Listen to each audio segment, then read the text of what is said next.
자기 할아버지 할머니가 일본 죽창에 칼에 무참히 돌아가셨는데 일본 걸 사는 걸 보면 골이 빈 건지 8,900대나 팔아준 인간이 있다니 신기하다.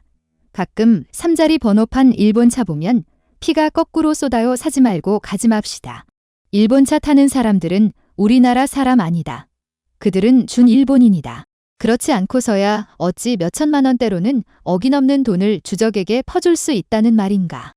전범국 일본차 구매하는 한국인이 있을까? 전범국 일본차 방사능 검사 세밀하게 하라. 무슨 이유로 네티즌들이 그렇게 반응하고 댓글을 달았을까요? 한번 같이 봅시다. 한국 불매를 한방에 극복하겠다며 일본 렉서스가 놀라운 행동을 했지만 오히려 대망신을 당해 화제입니다.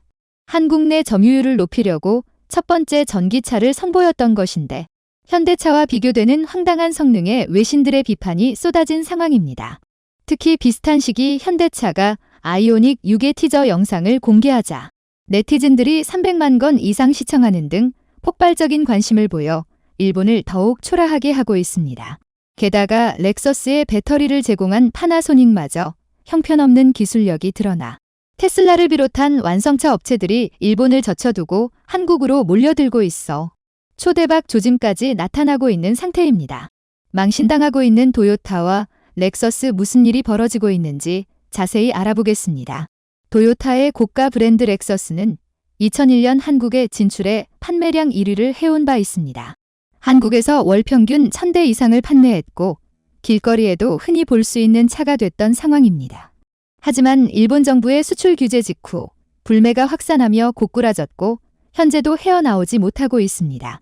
렉서스는 2020년 8,900대 정도를 팔아 전년 대비 27%가 줄어든 바 있습니다. 일본 차 전체로 봐도 지난해 한국에서 25,500대를 팔아 불매운동 직전인 2018년 45,000대에 비해 절반도 회복하지 못한 상태입니다. 작년에 소폭 회복됐다고는 하지만 몰락 분위기는 올해도 이어지고 있습니다. 도요타는 5월까지 국내에서 2,200대를 팔아 전년 대비 10%가 줄었고 렉서스의 경우에는 2,400대를 팔아 36%나 감소한 것입니다. 이에 한국 내 렉서스와 도요타의 수입차 순위는 8위권 밖으로 밀려나 있습니다. 지난 15일 렉서스는 반격 카드로 UX300이라는 전기차를 한국에 출시한 바 있습니다. 최초의 전기차를 선보여 수입차 맹주에게 복구하겠다는 선언을 한 것입니다. 렉서스가 만든 첫 전기차인 만큼 일본 차의 자존심이라 할 수도 있는 내용이었습니다. 렉서스는 해당 전기차 가격을 5,400만 원으로 책정하는 등 경쟁력을 높였다고 자랑해왔습니다. 실제로 약 5천만 원대인 현대차 아이오닉 5와 큰 차이가 없는 가격입니다. 그들은 1회 충전에 400km를 달릴 수 있다며 한국차와 비슷한 성능을 보인다고 강조하기도 했습니다.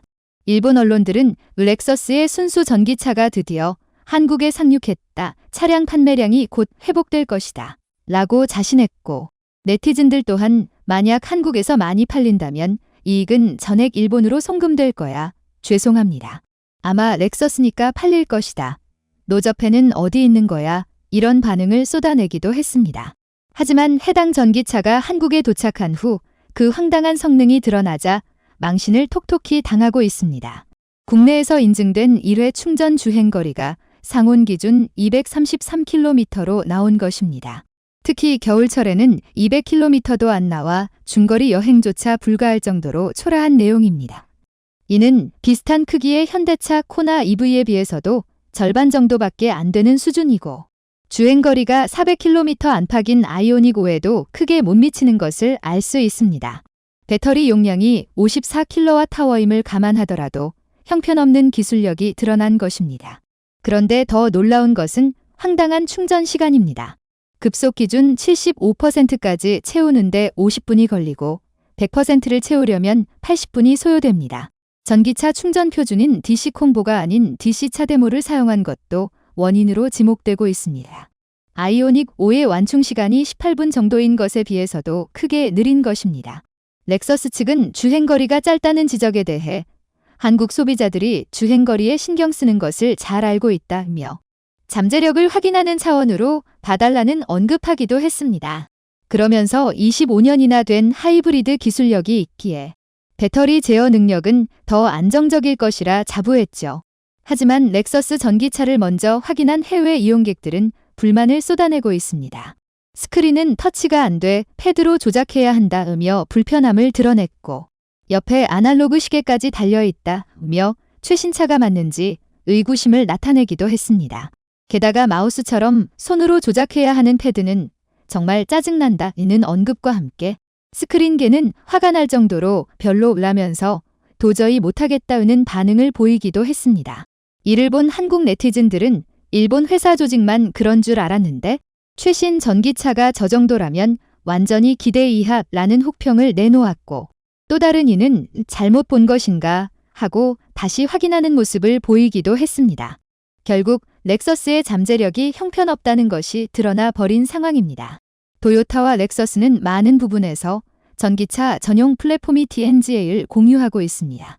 지난해 12월 도요타는 전기차 개발에 8조엔을 투입하겠다면서 2030년까지 30종의 신형 전기차를 출시하겠다고 밝힌 바 있습니다.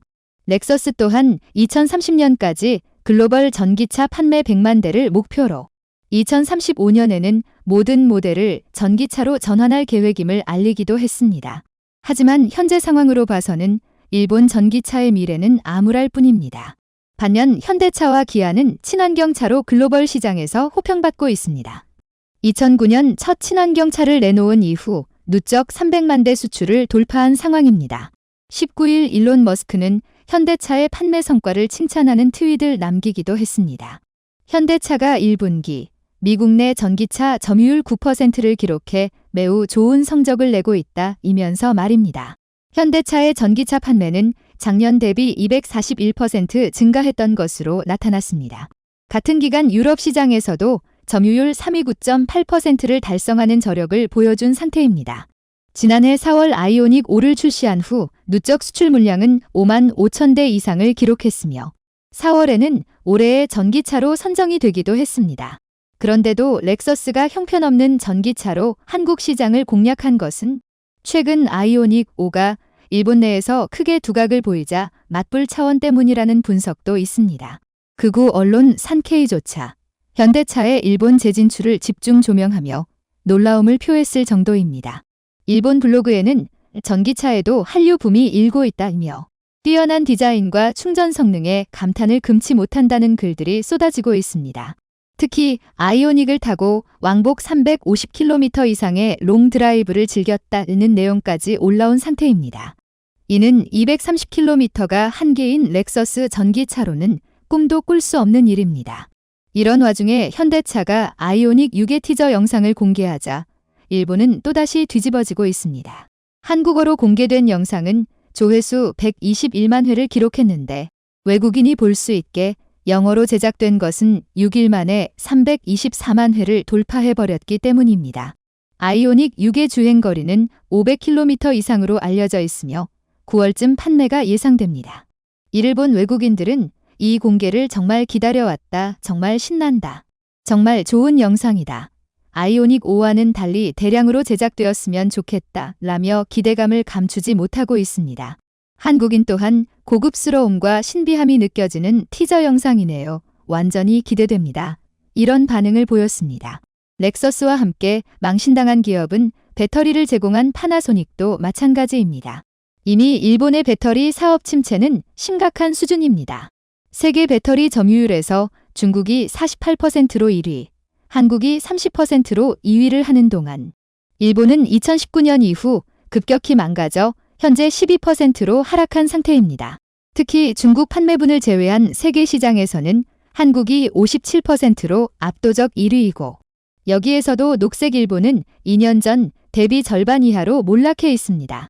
게다가 최근 테슬라마저 파나소닉의 배터리 생산 지연에 분노하며 한국으로 배터리 물량을 몰아줘 일본이 큰 충격을 받고 있습니다. 테슬라는 그동안 원통형 전지를 일본 파나소닉, 중국 CATL, 한국 LG에너지솔루션에서 조달해 왔는데 차세대 배터리로 꼽히는 4680유형은 파나소닉과 함께 개발해 온 바 있습니다. 하지만 자체적으로 만든 배터리의 수율은 50% 이하로 나타났고 당초 2023년 3월 양산 개시를 선언한 파나소닉도 수율이 올라오지 않아 1년 이상 생산을 미룬 것으로 나타났습니다. 수율이 90% 이상은 돼야 안정 단계로 볼 수 있는데 크게 미치지 못했던 것입니다. 올 2월 테슬라는 4,680 배터리 100만 개를 생산했다고 밝히기도 했습니다. 하지만 이는 테슬라 차량 1,000대 정도에 들어가는 극히 적은 물량이었습니다. 게다가 일본 파나소닉에 개발을 앞당겨 달라고 요청했지만 들었을 뿐입니다. 결국 테슬라는 LG에너지솔루션에 긴급 도움을 요청했던 상황입니다. LG 측은 지난 13일 5,800억 원을 투자해 원통형 배터리 공장을 짓겠다는 발표했습니다. 내년 11월 양산이 목표인데 먼저 시작한 파나소닉보다 더 빠르게 공급이 될 예정입니다.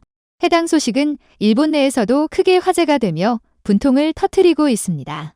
LG에너지솔루션 배터리는 파우치뿐 아니라 원통형 생산도 꾸준히 늘어날 전망입니다. 제네시스는 후발주자임에도 넥서스의 핵심 시장인 미국에서 존재감을 빠르게 키우고 있습니다. 제네시스는 작년 11월까지 44,000대 이상을 팔아 236% 급증세를 보였고, 같은 기간 넥서스는 미국에서 32% 판매가 감소하며 나락에 빠졌던 것입니다. 제네시스가 전기차 전용 모델 GV60을 출시하는 등 이미지가 좋아진 것도 한몫했다는 분석입니다. 결국 제네시스는 미국 전문지 평가에서 BMW와 렉서스를 제치고 1위에 오른 상태입니다. 반면 도요타와 렉서스는 올해 미국에서 46만 대 리콜을 당하는 수모를 겪고 있습니다. 소프트웨어 결함으로 안전장치가 갑자기 무력화될 수 있는 사실이 발각됐기 때문입니다. 제네시스는 놀라운 기술까지 선보여 전 세계를 사로잡고 있습니다. 2월 무선 충전 기술을 시범 적용하며 세계를 앞서 나갔기 때문입니다. 미국 전기차 무선 충전 선두 업체 와이트리시티 임원진들은 제네시스의 무선 충전 기술에 대한 기대감을 트위터에 드러내기도 했습니다. 한국은 무선 충전 기술의 국제 표준을 주도하고 있습니다.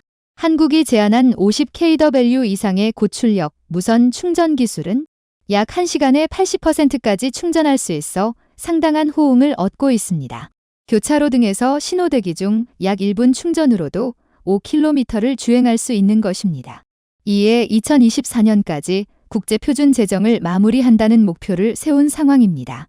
반면 일본은 11kW 이하의 무선 충전에 관해서만 규정해 한계를 보이고 있습니다. 일본이 제시한 방법으로 완충을 하려면 7시간 이상이 필요해 효율이 크게 낮기 때문입니다. 공력 성능 최적화한 결국 전기차에 관한 모든 분야에서 한국이 앞서 나가는 것을 알 수 있습니다. 전기차로 한국 불매를 뛰어넘겠다는 넥서스 과연 살아남을 수 있을까요?